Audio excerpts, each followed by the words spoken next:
Hello guys, this is Freddie. And I'm Emily. And welcome to our channel. Today we're going to talk about a very unique acquisition we made.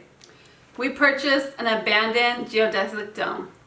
And this geodesic dome, we were fortunate enough to record some raw footage of the first time we went to look at it. So we want to share that with you and show you what it looked like right when we found it, so you guys can kind of see what we signed up for.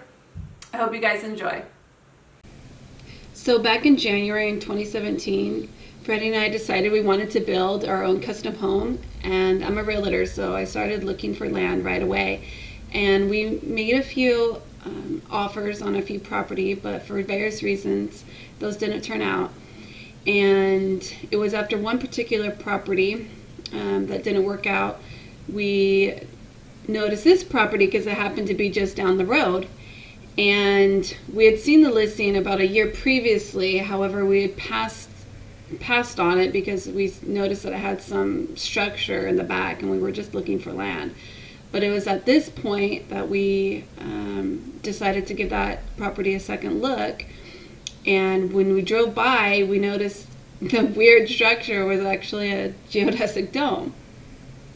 Yeah, and as you guys can see in this video, we recorded this. We went to look at it. We took our kids, and my brother and his wife came with us. And so as we approach it, I mean, my kids, I remember them saying, you know, it looks like a Star Wars house. It looks like an igloo, different titles. We didn't really know what it was, and I'd never really seen or learned about a geodesic dome.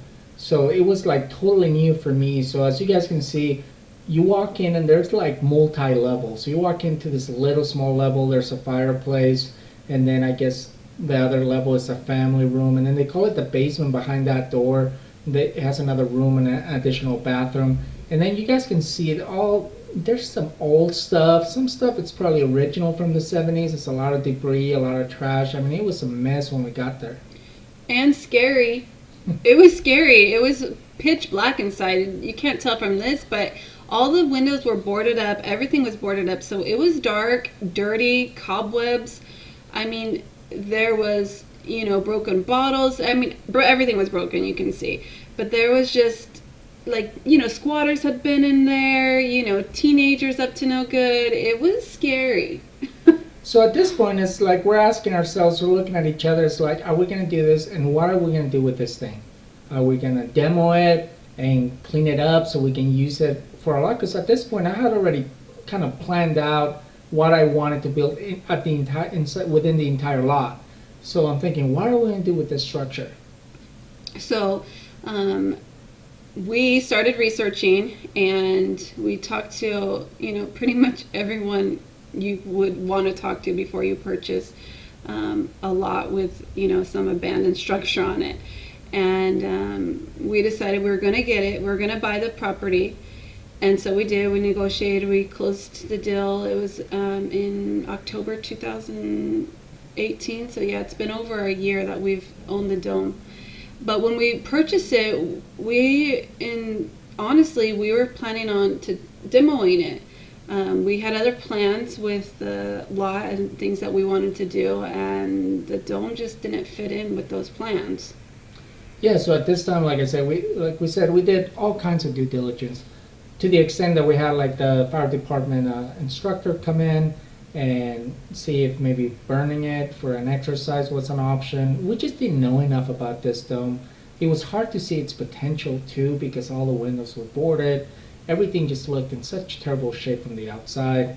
But as I was looking around and I started looking, you know, using my construction background, I realized that the condition of the structure inside, all the beams and studs, was actually in pretty good shape.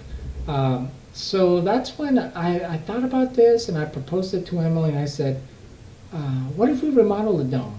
What if we finish it? Something that I could see that the dome was never truly finished 100%. So I was like, do we have it in it?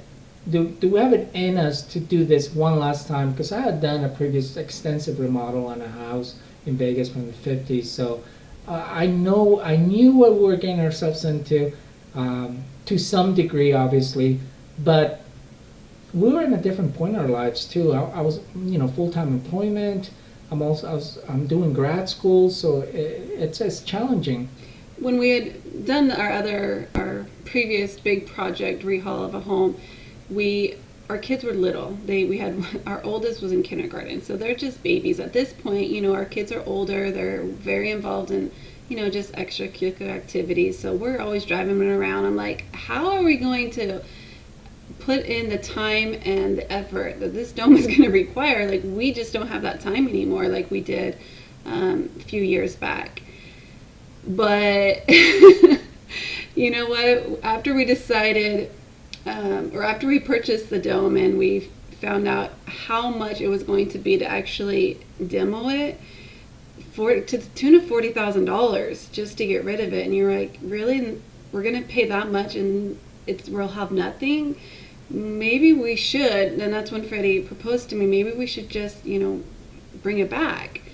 So, you know, ready or not, or, you know, whether we were up to it or not, we decided, well, I guess that probably is the best choice. So, yeah, and at that time, we didn't know what type of experience we're going to have, if we're going to hate it every step of the way, or if it was going to be something that's going to turn into a rewarding experience. And luckily for us, I mean, we still have a ways to go, but it's been rewarding just to see something so unique come to life. We've done some research and we're trying to kind of bring back some of its original elements, respecting the architecture, respecting the area if it was built and why it was built, you know, and you know, there's a lot of mystery behind this thing, and people are always asking us about it, and that's one of the reasons why we told each other, why don't we set up a channel that can illustrate some of those things that we do in our lives. In this case, it's the dome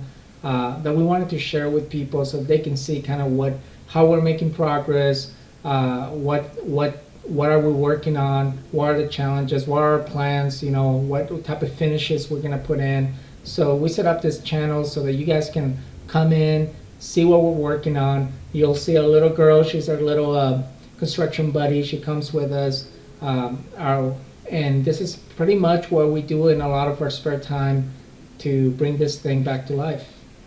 Yeah, and I hope you guys will join us for that.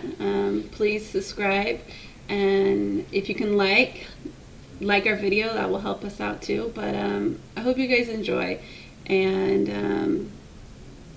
yeah. And like I said, we're excited to, more than anything, also document this journey, maybe collaborate with other people, talk to other people that have done something similar. Maybe I know there's a lot of things that we can learn from this, learn from other people. So please, we look forward to some comments. We can answer your questions. And yeah, just join us in this adventure. Like Emily said, like and subscribe, share this video, and we look forward to hearing from you guys. You can also find us on Instagram at Geodesic Dreams. And there we post a little bit more of the day-to-day construction of the dome and our progress. But also in our next episode, we're going to share an update of where we are in the dome and what our plans are exactly with the dome. So I hope to see you guys then. Yoda, baby Yoda.